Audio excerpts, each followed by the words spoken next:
What's good? It's your boy CJ Goodfellow. We back with the Boston Clinic and more. Y'all know what it is. And James Toney said Canelo Alvarez was a sissy in the Golovkin fight. I'll leave the article link in the description.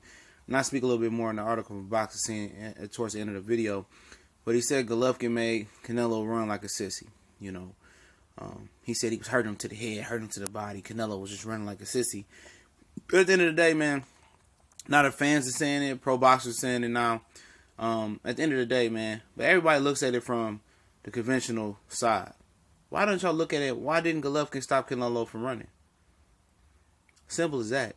Why didn't he cut the distance off on him and corner him and make him fight? You know, Canelo was seen to have lead feet, cement feet. I heard plenty of names called from him. All of a sudden, he looked like a ghetto ballerina dancing against Gennady Golovkin, right? Gennady Golovkin is supposed to be one of the better fighters in the world at cutting the ring off. All of a sudden, Canelo was able to slide out the front end back during Golovkin. You know, what is James Toney talking about? I know he got some brain damage and his speech is slurred. But he says Golovkin fights like me. We pressure fighters, you know, and he can relate. Then you should know that you had to cut the distance, you know, and cut the ring off on Canelo and make him fight. It's up to you to make the fight. You know, you can say he ran all you want, but that's a cop out. That's sissy. You was sissy for saying that he ran. You know, clearly he boxed and moved, and he used his strength to his advantage. You know, Golovkin couldn't close the distance off. You know, he couldn't cut the ring off. He was very tentative in his approach to Canelo because he was scared to get counterpunched. All that shit he talked, and Golovkin said, I'm going to get the knockout, I'm going to knock him out. And if I don't knock him out, it's on me. And if we get robbed, I should win by knockout. All that went out the window. All that went out the window. Everybody forgot that. He said, if we don't get the knockout, we deserve to get robbed. Remember that? He said to the boxing scene? I keep all articles. I archive them in all my videos. So, I mean, it's on him. So, I don't want to hear Big Drama Show complain. It's going to be the same complaint in the rematch when Canelo stab, jab, and groove on his ass. You feel me? And put them paws on him.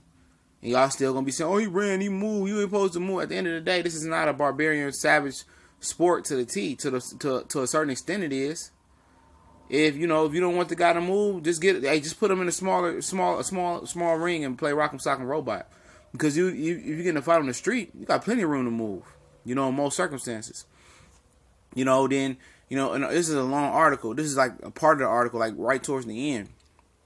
He also talks about that he should listen to his people and never took the Roy Jones fight, and how he should have started off at heavyweight. And he came with all these excuses about his career. Said if I would have knocked out Roy, I would have postponed the fight and took the fight at a different weight, or whatever the issue was with the weight.